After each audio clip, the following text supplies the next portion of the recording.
할렐루야. 하나님의 크신 사랑이 이 새벽에 우리 가운데 가득한 줄 믿습니다.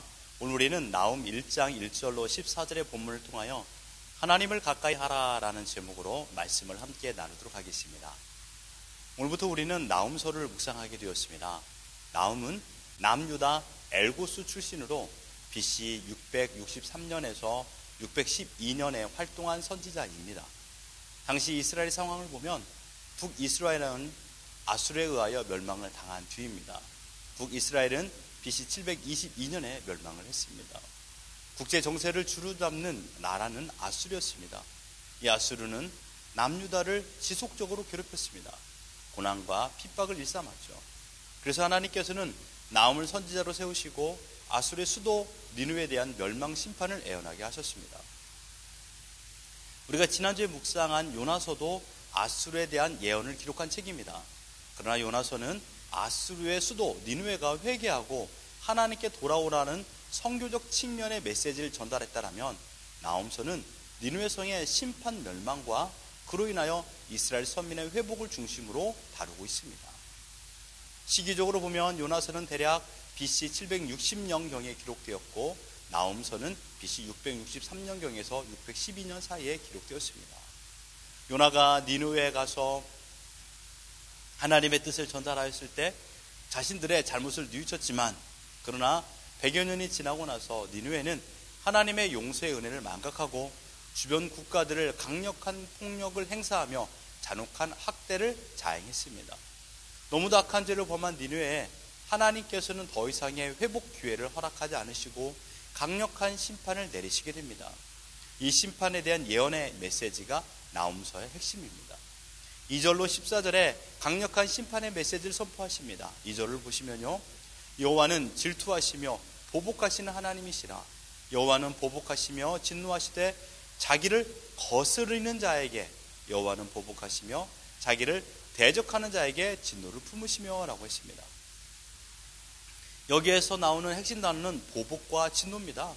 보복이라는 단어는 잘못에 대한 벌을 주다라는 뜻입니다. 아수르가 북이스라엘을 침공하여 온갖 악행을 저질렀고 북이스라엘을 멸망시킨 것에 대한 벌을 주는 것입니다.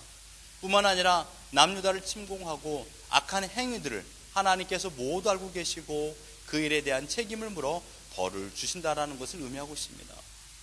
여기서 우리는 온 땅의 통치자가 누구인가를 알게 됩니다. 힘 있는 나라가 통치자가 아니요, 오직 하나님께서 온 땅의 통치자라는 사실입니다. 잘잘못에 대한 평가는 아무나 할 수 없습니다. 또한 그 잘못에 대한 벌을 주는 것은 더더군다나 약한 존재는 행할 수 없습니다. 오직 권력을 가진 사람만 할 수 있다는 것이죠. 하나님은 지금 우주적 권력을 소유하신 분으로 아수르의 악행을 모두 하시고 그에 대한 벌을 내리시는 분임을 말씀하고 계십니다. 또한 북이스라엘이나 남유다를 침공한 행동은 결국은 하나님을 공격한 행동이라는 것입니다. 2절 하반절에 자기를 대적하는 자에게 라고 했습니다. 나라가 나라를 침공하는 것으로 끝이 아니라 이스라엘은 하나님께 세우신 나라입니다. 설령 북이스라엘이 하나님을 온전히 섬기지 않고 우상 숭배를 일삼았다 하더라도 북이스라엘은 하나님께서 세우신 선민의 나라입니다. 그런데 그 나라를 침공하고 멸망에 이르게 한 것은 하나님을 대적한 행동입니다. 하나님께서는 이런 악행을 저지른 아수르에게 진노를 내리실 것을 예언하셨습니다. 3절을 보십시오. 여호와는 노하기를 더디하시며 권능이 크시며 벌 받을 자를 결코 내버려 두지 아니하시느니라. 여러분, 혼동스러운 표현입니다. 하나님은 노하기를, 즉 화를 내어 심판하는 것을 좋아하지 않으신 분이라고 말하면서 이와 반대로 벌 받을 자에게 벌을 준다라고 말하고 있으니 말장난처럼 보입니다. 하지만 노하기를 더디하신 하나님이십니다. 어떻게 할 수 있습니까? 요나를 통하여 니느웨 성에 심판이 있을 것임을 전해들은 니느웨 사람들이 각성하고 회개하게 되었고, 그로 인해 하나님은 노하기를 더디하신 분으로 심판이 취소되었습니다. 이때 요나는 하나님께서 은혜로우시며 자비로우시며 노하기를 더디하시며 인애가 크시다라는 표현을 하였습니다. 이처럼 하나님께서는 하나님의 뜻을 바로 알고 돌이키는 자들에게는 회개의 은총을 베푸시고 결국은 회복의 기회를 허락하십니다.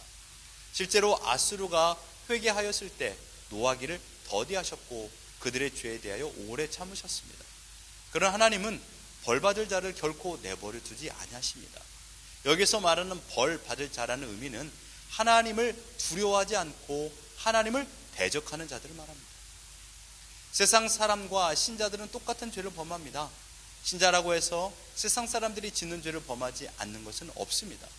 모두가 똑같은 죄를 범합니다. 그러나 신자는 그 죄로 인하여 하나님 앞에 회개를 하고 죄를 뉘우칩니다. 설령 회개를 하고 또다시 범죄한다 하더라도 반복되는 회개를 행함으로 하나님 앞에 용서를 구합니다. 하지만 세상 사람들은 신자와 같은 죄를 범하지만 그들은 죄에 대한 뉘우침이 없고 심지어 하나님을 대적하고 있습니다. 하나님께서는 이러한 자들, 곧 세상 사람들, 하나님을 대적하는 자들에게는 용서를 베풀지 않습니다. 그들을 향하여 벌받을 자를 결코 내버려 두지 않습니다. 지금 아수르가 이런 악행을 저지르고 있습니다. 분명 회개의 은총을 베풀고 심판을 유보하였음에도 불구하고 또다시 하나님을 대적하는 행동을 하는 아수르를 향하여 하나님께서는 수위 높은 아주 강력한 심판을 하시겠다라고 선포하십니다. 그래서 3절 하반절로 6절에 그리고 8절로 14절에 강력한 심판을 암시하는 말씀을 하십니다. 4절을 보십시오. 그는 바다를 꾸짖어 그것을 말리시고 모든 강을 말리시나니 바산과 갈멜이 쇠하며 레바논의 꽃이 시드니이다. 얼마나 하나님의 진노의 불이 강력하면 바다와 강을 말리시겠습니까? 당시 최고의 군사력을 보유한 아수르이지만 우주적 통치권자이신 하나님의 능력을 당해낼 수가 없습니다. 하늘의 구름을 짓밟으시는 하나님께서 바다의 물을 모조리 마르게 하실 수 있습니다. 고대 이스라엘이 출애굽할 때 이스라엘을 구원한 방법이 무엇입니까? 바다의 물을 마르게 하셨습니다. 홍해 가운데를 가르시고 바다를 마르게 하셔서 길을 만드시사 그 길을 밟고 구원에 이르게 하신 분이 바로 하나님이십니다. 그러므로 바다를 마르게 하신다라는 것은 어떠한 은유적인 표현이 아니라 사실에 입각한 강도 높은 심판이 아수르에게 임할 것이라는 하나님의 예언입니다.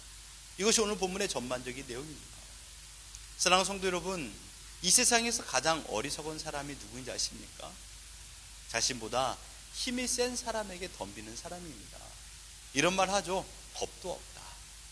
겁 없이 덤비는 사람이 가장 미련한 사람입니다. 하물며 우주적 통치자이신 하나님을 대적한다라면 그 사람이 가장 어리석은 존재입니다. 아수르는 지금 하나님을 대적하여 하나님께서 원하지 않는 악행을 일삼았습니다.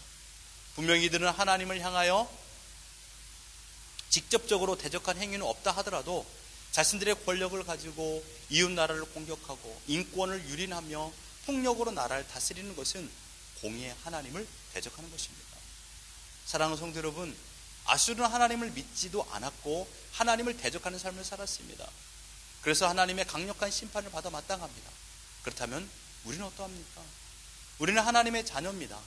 하나님께서 창세전에 선택하여 주셨고 예수 그리스도의 대속의 은혜로 말미암아 죄사함을 허락하여 주신 하나님의 자녀가 되었습니다. 우리는 하나님의 뜻을 알고 있습니다.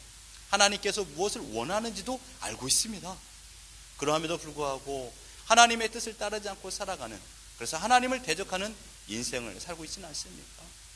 어제의 삶이 하나님을 대적하는 것은 아닙니까? 세상 사람들과 비교하지 마십시오. 또한 다른 신자의 삶과도 비교하지 마십시오. 나는 다른 사람보다는 크게 하나님을 대적하지 않았어. 그 사람과 비교해보면 나정주의 행동은 눈 감아 줄 수도 있어. 여러분, 그거 아닙니다.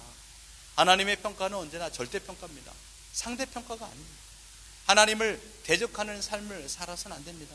그렇다면 어떻게 살아야 될까요? 7절입니다. 여호와는 선하시며 환난 날에 산성이시라. 그는 자기에게 피하는 자들을 아시느니라. 하나님께 피하여 하나님을 나의 피난처로 삼고 살아야 된다는 것입니다. 하나님께 피한다, 이 말은요, 하나님께 가까이 한다는 것입니다. 어떤 신자들은 어려움이 생기면 하나님을 등집니다. 그리고 세상을 향하여 나가는 분들을 보게 됩니다. 하나님께 실망했다라고 말하죠. 하나님을 향하여 이렇게 기도했는데 나의 기도를 들어주지 않고 계속적으로 가정에 어려움만 발생했다라고 하면서 능력 없는 하나님을 나는 더 이상 믿지 못하겠다라고 하며 하나님을 떠납니다. 참으로 어리석은 신앙의 태도입니다. 또한 어떤 신자들은 어려움이 생길수록 더욱더 반대로 하나님의 품에 안기게 됩니다. 어떻게 해서든지 하나님의 품속에 더 들어갑니다. 내가 피할 곳은 하나님뿐이 없습니다. 하나님 없이는 저는 살 수 없어요. 하나님 저를 잊지 말아주세요. 하나님 한 번만 저를 살려주세요라고 하면서 하나님께 피하게 됩니다. 이것이 신자의 바른 삶입니다. 분명 현재에는 어려움이 모두 제거되지 않았지만 하나님은 하나님께 피하는 자들에게 감당할 만한 힘과 피할 길을 허락하여 주십니다. 북이스라엘이 왜 멸망하신지 아십니까? 남유다가 왜 이런 곤욕을 치르는지 아십니까? 하나님을 멀리했기 때문입니다. 하나님을 멀리하면 멀리할수록 세상 것이 들어오게 됩니다. 세상의 유혹을 받게 됩니다. 세상의 혼탁함에 빠지게 됩니다. 세상에 타협하게 됩니다. 우상을 섬기게 됩니다. 세상의 향락에 환락에 자신의 마음을 빼앗깁니다. 하나님을 멀리하면 멀리할수록 우리 마음에 불순물이 많이 생깁니다. 사랑하는 성도 여러분, 우리도 마찬가지입니다. 하나님을 대적한다라면, 하나님을 멀리한다라면 그만큼 우리는 하나님을 사랑하는 것보다 세상을 사랑하는 것이 더 많아집니다. 하나님께 가까이 가십시오. 그래야 우리가 살 수 있습니다. 지금의 어려움이 발생한 이유는 하나님께 좀 더 가까이 나오도록 이끄시는 하나님의 방법입니다. 지속적인 기도를 행했음에도 불구하고 어려움이 해결되지 않았습니까? 여러분, 포기하지 마십시오. 좀 더 가까이 하나님께 나아가십시오. 내 마음에 숨겨둔 죄를 회개하고 더욱더 하나님 앞에 나아가는 것입니다. 하나님과 가까이 거하십시오. 하나님과 멀어지면 멀어질수록 더 많은 죄를 범하게 됩니다. 하나님께 완전히 붙어 지내십시오. 비로소 하나님께서 모든 일을 해결해 주실 줄 믿습니다. 내 힘을 의지하는 것도 하나님을 대적하는 것입니다. 오직 하나님의 절대 주권을 믿고 그 하나님의 인도하심에 순종하여 하나님과 가까이 거하시며 하나님과 동행하는 우리 모두의 삶이 되기를 예수 그리스도 이름으로 축원합니다.